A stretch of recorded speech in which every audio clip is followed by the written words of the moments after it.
আমি এখানে 1 কিলো কালো আঙুর নিয়েছি, এগুলোকে আমি বোটা ছাড়িয়ে নেব।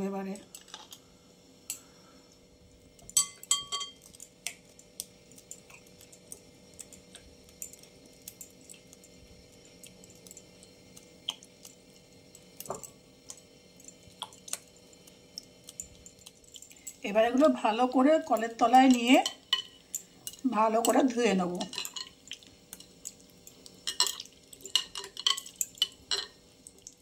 এবারে ধুয়ে রাখা আঙুরগুলোকে আমি একটা বড় পাত্রের মধ্যে নিয়েছি, নিয়ে এইভাবে এটাকে ক্রাশ করে নেবো একটুখানি। এইভাবে একটু সময় লাগবে।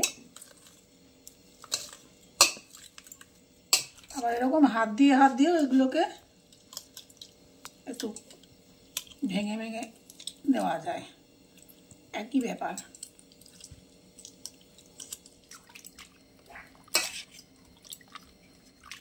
আমার এগুলোকে ক্রাশ করা হয়ে গেছে। এবার চলে যাচ্ছি গ্যাস ওভেনে। এবার এটাকে জালে বসিয়ে দিয়েছি, আর কাঠের হাতা দিয়ে এভাবে নাড়াবো, এটাকে সিদ্ধ করে নেবো। আর এরকম করে নাড়াতে থাকবো যাতে তলা না লেগে যায়। ফুটে উঠেছে, এবারে আমি এর মধ্যে দিয়ে দেব 1 লিটার জল।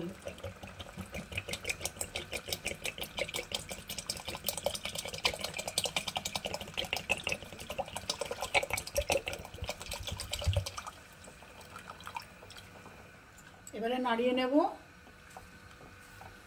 আর এর মধ্যে এবার দিয়ে দেব 800 গ্রাম আমি এখানে চিনি দিচ্ছি, যেহেতু আঙুরটা টক। যদি আঙুর আপনাদের মিষ্টি হয় তাহলে এখানে 650 কি 700 গ্রাম চিনি দিলেই হবে।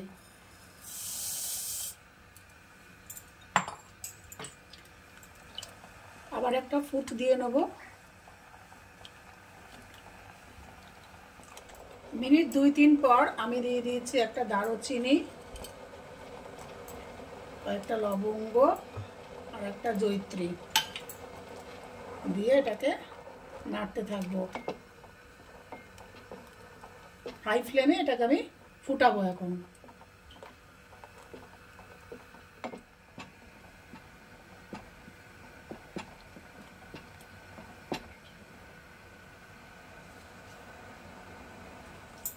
মিনিট 3 হাই ফ্লেমে এটাকে জাল দিয়ে নেওয়ার পর আমি ঢাকনা চাপা দিয়ে আধা ঘন্টা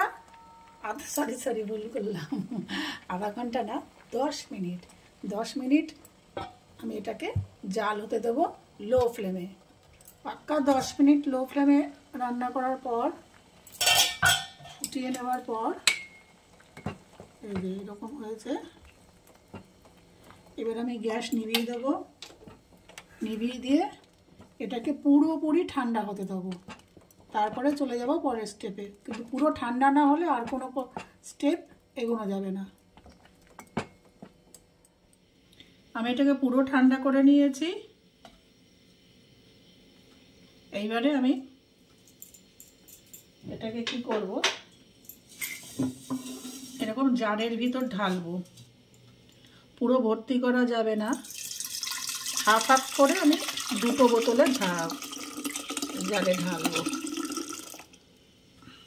আমি জার দুটোর মধ্যে হাফ হাফ করে ঢেলে নিয়েছি, কেননা একটুখানি ফাঁকা রাখা দরকার। যাই হোক, ঢেলে নিয়েছি। আমার কাছে বড় জার নেই যে আমি একসাথে ঢালবো। এবার আমি নিয়ে নিয়েছি গম, 1 মুঠ গম নিয়ে নিয়েছি, আর হাফ হাফ করে এই দুটোর মধ্যে দিয়ে দেবো। এখানে হাফ মুঠ দিলাম, এখানে হাফ মুঠ দিলাম। এবারে আমি দেব হচ্ছে ইস্ট দেব। 1 চামচ নিয়েছি, এখানে হাফ চামচ দেব, এখানে হাফ চামচ দেব, আর একটু দিয়ে দিই, ব্যাস।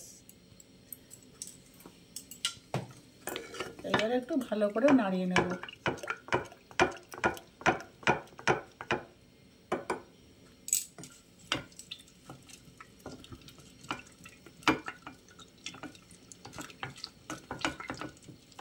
বড় জার হলে একটু ভালো হতো, আরও বড় জার হলে, আর এটা যদি একটা জারে করতাম একদম কানায় কানায় চলে আসতো, ওইটুকু ফাঁকা রাখলে আমার চলতো না, সেই জন্য আমি দুটো জারে ট্রান্সফার করে নিয়েছি। আপনাদের বড় জার থাকলে বড় জারে করবেন। আচ্ছা, এবার আমি একটা বোতল সরিয়ে নিই দেখানোর সুবিধার জন্য। এবার আমি এরকম একটা কাপড় নিয়েছি, পরিষ্কার এরকম একটা কাপড় নিয়েছি। এই যে আমি পরিষ্কার কাপড় নিয়েছি, আপনাদের কাছে জুটের কাপড় থাকলে সেটাও দিতে পারেন, কিন্তু পরিষ্কার কাপড় দেবেন। আর নিয়ে নিয়েছি এরকম একটা দড়ি, আপনাদের কাছে সুতলির যে দড়ি থাকে সেই দড়ি দিয়ে হলেও এটাকে আমি বেঁধে নেব। জাস্ট এরকম বেঁধে নেব, গিট বেঁধে নেব।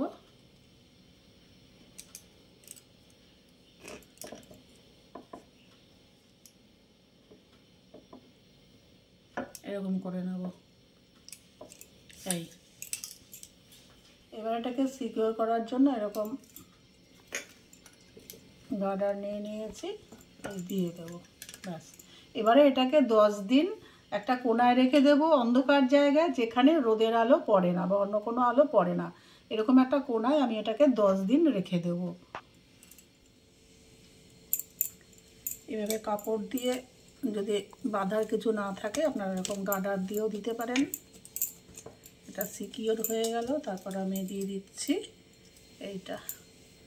10 দিন পর এটাকে ওপেন করব।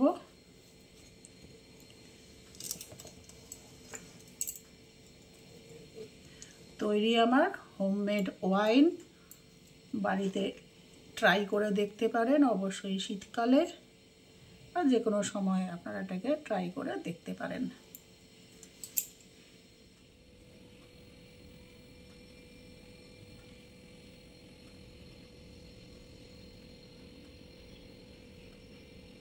এটা 10 দিন হয়ে গেছে। আর প্রত্যেক দিন কিন্তু আমি এই কাঠের এটা দিয়ে হাতাটা দিয়ে প্রত্যেকদিন একবার করে নাড়িয়ে দিয়েছি। আর একদম অন্ধকার জায়গায়, রোদ পড়ে না, আলো পড়ে না, সেরকম জায়গায় রেখে দিয়েছিলাম।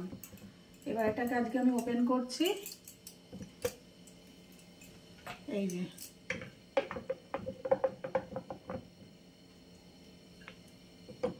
এবার যেটা করতে হবে,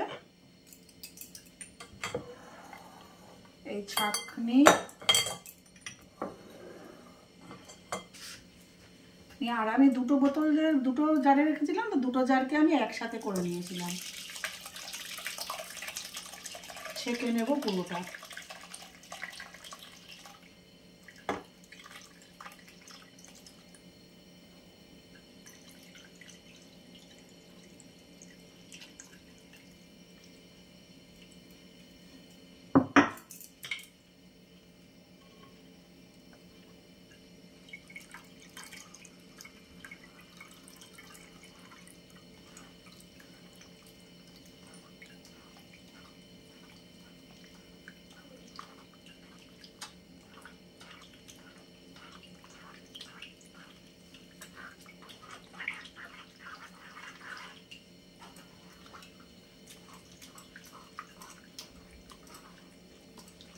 সেই পাল্পগুলোকে আমাকে ফেলে দিতে হবে।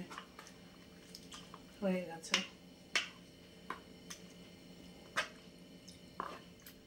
এই যে আমি চিপে রসগুলো সব পার করে নিয়েছি, আর বেশি চিপবো না। এইবারে এই যে তৈরি হয়েছে আমার হোমমেড গ্রেপ ওয়াইন। কিন্তু ঘটনা হচ্ছে কে খাবে, শখে বানালাম, কিন্তু কে খাবে একটু গ্লাসে ঢেলে দেখাই। এবং গন্ধটা মানে পিওর, মানে ইয়ের গন্ধটা লাগছে পুরো। এটা ঝাঁঝালো ঝাঁঝালো গন্ধ। আর পিওর, যেটা বলতে চাইলাম, পিওর গ্রেপ জুস দিয়ে। 1 কিলো গ্রেপ কিনেছি, কালো আঙুরগুলো কিনেছি 600 টাকা দিয়ে। এই ট্যাং ট্যাং ট্যাং ট্যাং।